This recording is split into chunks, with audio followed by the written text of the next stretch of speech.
डरपोक पत्थर। Moral stories in Hindi. बहुत पहले की बात है, एक शिल्पकार मूर्ति बनाने के लिए जंगल में पत्थर ढूंढने गया।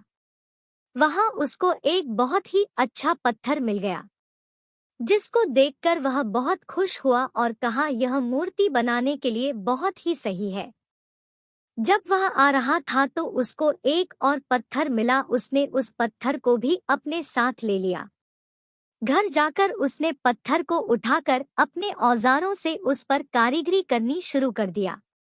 औजारों की चोट जब पत्थर पर हुई तो वह पत्थर बोलने लगा कि मुझको छोड़ दो, इससे मुझे बहुत दर्द हो रहा है।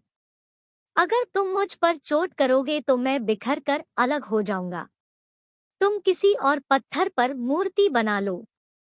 पत्थर की बात सुनकर शिल्पकार को दया आ गई। उसने पत्थर को छोड़ दिया और दूसरे पत्थर को लेकर मूर्ति बनाने लगा। वह पत्थर कुछ नहीं बोला।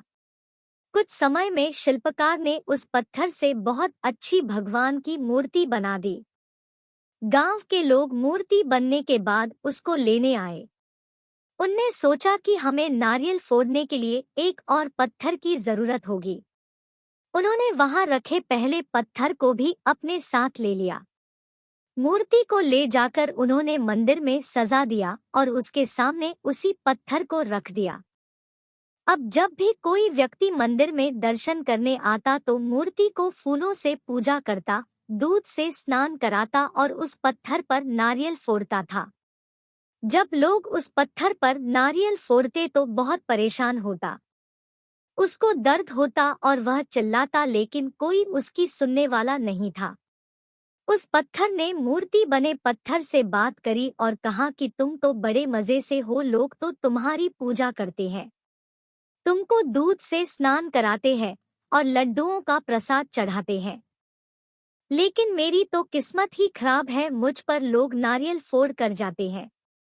इस पर मूर्ति बने पत्थर ने कहा कि जब शिल्पकार तुम पर कारीगरी कर रहा था, यदि तुम उस समय उसको नहीं रोकते तो आज मेरी जगह तुम होते, लेकिन तुमने आसान रास्ता चुना, इसलिए अभी तुम दोहक उठा रहे हो।